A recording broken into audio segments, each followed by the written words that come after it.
So what paranormal activity has happened in your house? Well, a lot of things. We've had people that have been grabbed. We have people that have been touched. We've had people dragged up out of bed. We've had the objects over right here at my shoulder. These guys get knocked over a lot. Um, we have a lot of stuff that happens here. I mean, you've been here. You've had experiences here with the voices and the different energies. Just pain like a stabbing. Not like a stab, but like dude, it was weird. It's magnetizing my. Can you tell us what happened with one of the construction workers that was portrayed by Lance Hendrickson? Yeah, in my movie you're talking about. Well, one of my contract laborers had an experience here about 13 and a half years ago where he was on the third level working. And he heard, it was about 6 o'clock, middle of July, it was about 85 degrees. And he says, I hear voices and footsteps coming from the top floor. So I come running upstairs to see who it is. So he comes up here, he looks around, he says, there's nobody here.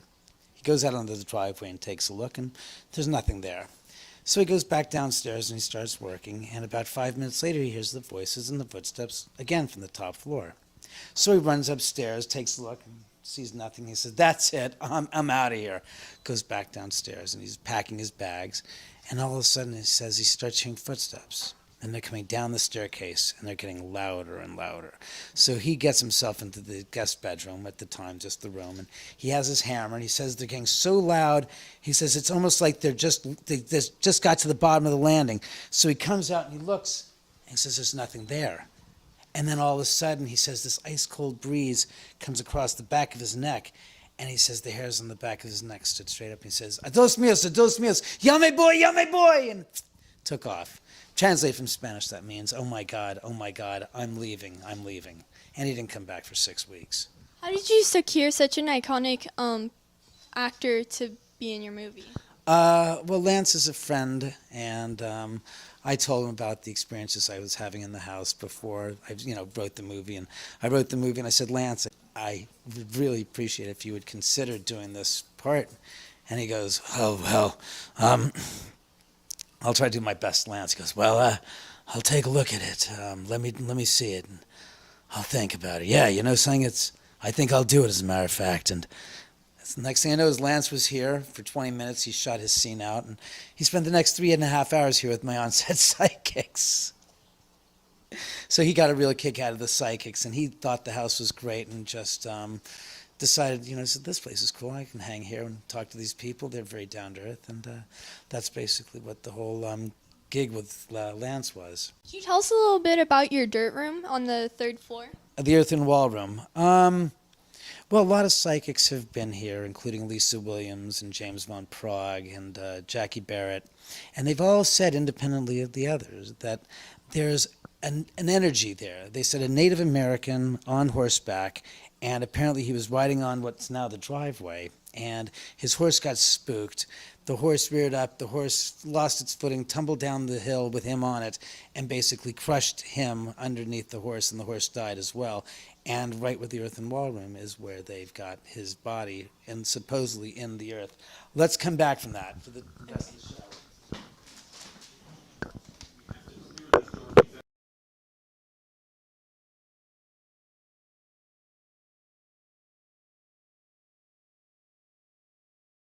Is it just coincidental that as Nick begins to feel this negative effect, these two strobing light bulbs disappear right into his head? Yeah, look at that, right into his head.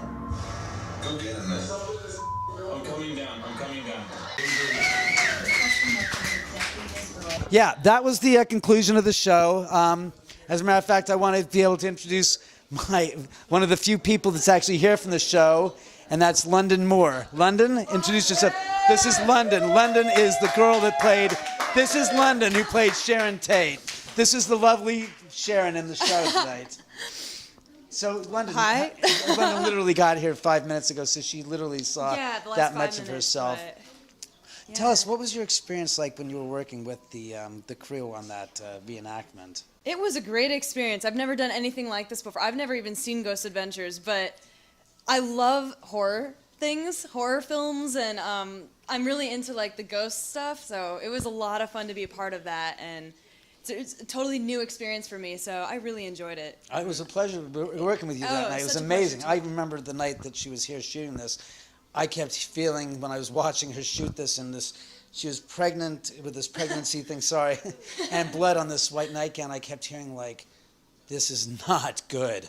This is really not good. And I felt like when they come to shoot the show tomorrow night, we're going to have some heavy action on them.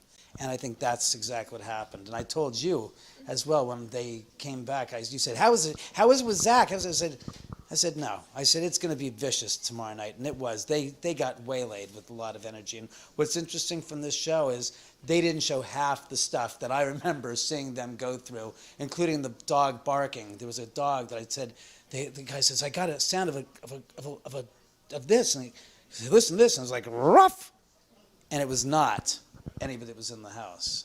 As long as he resides here with energy of this magnitude, there you are! concerned for his safety and well-being. The grounds here that might bring out some paranormal activity. I think it's the way the house was designed with the with the 4 steel I-beams that support the second and third level, more than anything else, and the wrought iron staircase as well amplifies the electromagnetic anomaly that's here. So I think that's what they were referring to in the show, that they didn't get a lot of a lot of exposure about it. Was Barry trying to say the house is a containment vessel for the energy, so the spirits actually manifest and can do so in this environment. So how did you get a part on Ghost Adventures? It's actually kind of a funny story. It was supposed to be another actress, right, David? Yeah, Another as a matter of actress, fact, that's and- right. Yeah, that's right. They had another actress, and they said, "Do you know anybody?" It's like, I said, "I don't know anybody that can do it right now. It's a little short notice." And then all of a sudden, they landed in London. They said, "We've got one. We've got one." It's like, Yeah. oh, I'm so happy for you guys' sake that you found a Sharon Tate. Yeah, it was my friend's boyfriend who was working on this, Joe. Joe. And yeah, and then they just called me randomly one day, and it was like hours before I had to come in, and I was like, sure. I wasn't doing anything, so it worked out amazingly, and I had a blast. It was so fun, and it was a good experience for sure. So I know it was. I was fascinated when they were doing it. I was like, they're really going to do this in my house. I said, I wonder how the spirits are going to take to this actress playing Sharon. Are they going to take offense to it? And it was weird because I thought, if anything, that they would have taken out their, if they would have been angry or upset, I thought they would have taken out their anger on you. But obviously, I think it was quite the opposite. I think, I can't speak for you, but what was your experience? I felt pretty peaceful actually. I felt very peaceful throughout the whole thing. But there was also like a powerful presence to it too. You know what I mean? So it wasn't an uneasy feeling, but very peaceful, amazingly. So I thought so personally, but Well, personally, that's what counts. I think that's interesting. I remember when you came in and I gave you the briefing of what to expect and how to behave as far as the energy was concerned. I said, just be very, very respectful and honoring. Right. And I tried to fill you in on the details and stuff, and you're like, oh. And I mean, a lot of actresses, I think, would have embellished a lot of it, but you were just very much, no, I understand. It's like, and you were very, very, very respectful and very, very honorable of their memory. And I think that had a lot to do with your performance and the fact that the spirits were really like, in a sense, gave you their blessing, and we're really happy you were doing that part for them, and they appreciate it. It's unfortunate that I don't, well, we won't discuss that, I'm sorry. We'll edit that out. Is there anything that the director did to invoke something in you for the shooting? honestly, a lot of it was just like in the couple hours I had, before I had to like leave and come here. I just researched as much as possible, before I left, like looked up pictures and what she looked like and kind of like how she acted and her demeanor, and watched some videos, and it was a really quick, research, but just from watching those little clips, and just seeing kind of who she is and reading about her, I got a lot from just that, so I pretty much just got here, and the director just gave me, little things, like little movements and stuff to do, but a lot of it was just reading up on her and seeing her history, and I think she was a very respected, woman, and it's too bad, what happened to her. It really is. So her and her friends. So, yeah. So what do both of you think of provoking or ghost baiting?